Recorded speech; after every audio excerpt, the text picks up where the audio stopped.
I honestly thought the light is broken because those colors around my apartment never happen. But this was just one of those special days. Everything is perfect to have the colors, like everything was in place. I took a couple of snaps, a little bit more. Let's make a panel from that and see what we can really get. In the end, just for the sake of creation and having a great photo for the background on Facebook or whatever. Let's dig in. Photos. Hey guys, today a simple idea. Always look out of your window, for example, for something like that. A simple sunset. Just remember, be mindful, there's always, you never know when will be a perfect case scenario like that to grab a nice photo, nice panels, stitch something together in post-processing and make a great background for your cell phone, social media, whatever. Or just create something, like take those images, put them together and just enjoy the process. And that's it. Let's dig in to the post-processing using Capture One. Okay, this is Capture One, everything is imported already. And let's make a panel out of it. Okay guys, we got it. It's great. A little bit off, obviously, but let's try and see what can we do. So, classically, let's just simply use Auto Adjust for starters. Okay, obviously, we went from this, and I would say the sky is perfect, to totally blown out colors. It's not really like that. So let's get back and do this manually, because the sky is great. I would add a little bit of clarity, a little bit of structure, so we will have those really fine details, because the harsh light gives us those details in the sky. Shadows, of course, it was not that dark. And go a little bit of exposure, and of course the highlights were a little bit different. Okay, shadows still need to go a little bit lower, because buildings were pretty much in the shadow, so they were a little bit more on the blue side. Let's crop this a little bit so we'll have more room so we can rotate this later on. Maybe just a little bit. I'm looking at this building here. Okay, I would say, and this is great. So what now we can do? I would like this to be straight. This line on the left, because it just messes my geometry sense. So let's go to the keystones, sliders, and vertical. And let's see. What can we do? We can make something like this. Now it's a lot more straight. Okay, I like that. I don't like the part that we are missing half of the windows. But we need to go to lens corrections anyway, because this is the barrel distortion from the lens, because this is 18mm. So let's try and see if we can fix this. As you can see, we are zooming a little bit in, and the photo is getting wider. We are losing the edges. But on the other hand, everything is going to look a little bit more straight. So it will just be more geometrical. Like this will be I would like this perfectly to be a straight line, like that building. And just like to push back the middle of the photo, so everything will look in the same plane. Instead of the barrel distortion that we are having right now. Everything is based on a sphere. Let's try and add this a little bit more. Obviously we do not want to overdo it. Let's try and this lower down so I will have those lines here perfectly aligned. I like that. You can see how Capture One actually first blurs the photo, meaning there is some processing going on in the back end, and then everything looks great, sharp. I love it. Okay, so we got that. What else we can do? In the highlights, I would definitely add a little bit more of a purple color to everything.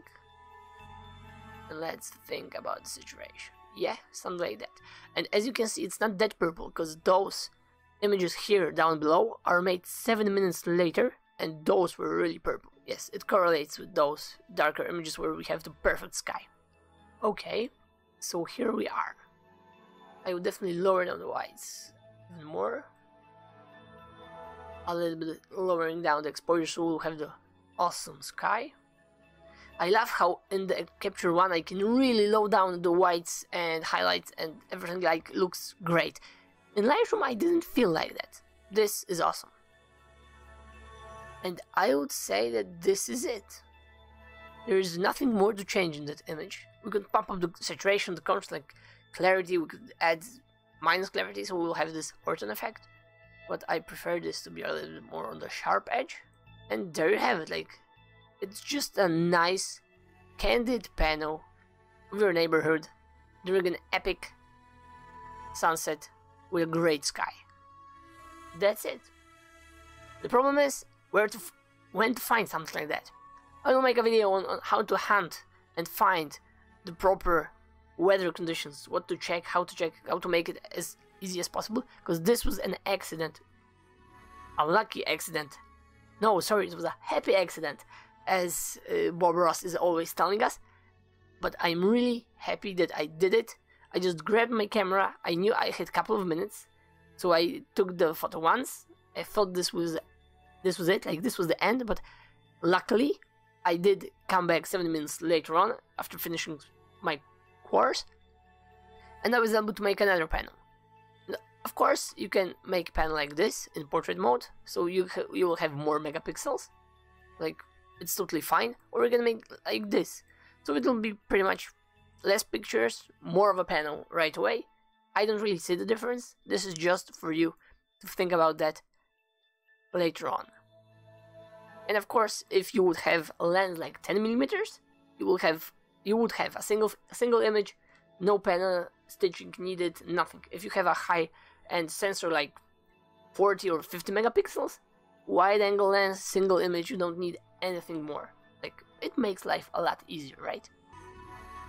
Okay, we're done. It looks really good. We always are cropping everything anyway. Let's make it beautiful. Let's crop a little bit more, so we will have more room to fiddle around and play with this. Okay. Now, I could go to this panel and just copy the settings as this, and I would say they are pretty okay.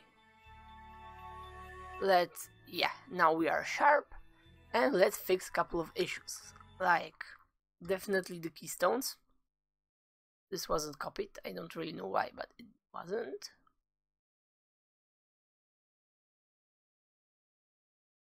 Here you can see the problem that the camera is under a different angle, so I cannot really get this building as straight as I would like. Everything is being focused on the sky instead of the lower parts. So the barrel distortion is a little bit different.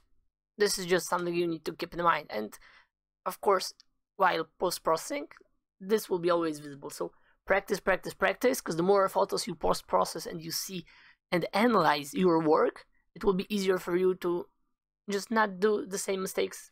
A little bit of shadow, not too much. Rotate this so this building will be straight in the background as our baseline, I would say. Look how much of the image we still can eventually use. This is just as a reference for the future for you guys. This is obviously not that perfect, that part. We could crop it out, like we could do this in Affinity with perspective tool and fix this, or we can just simply crop this until we are here. But still, it will be a little bit visible, but a lot less. And now we can go back to the keystones and try to fix this a little bit more. As you can see, the edges are getting straight. A little gradient here. And try to add clarity here. And this is before. This is the after. So this is really easy if we really want to make the sky pop. And of course move it a little bit further down the road. And there you have it. Be mindful about that you should always take a look out of your window. Maybe there will be something you can photograph. Just grab your camera, take a couple of snaps. Like, the worst thing that will happen, you will delete those. Otherwise, you can have something like this. Like, I really enjoyed this because first of all, I was able to catch this. I did those photos and they are really nice. Like, if I would post this somewhere on social media, like a background or something, yeah, I mean, This is my neighborhood. And by the way, on the other side of the block, it was like that. Be mindful about where you can get a photo, how you can get a photo, and just take a look out of your window, and that's it. Thanks for tuning in, and bye for now.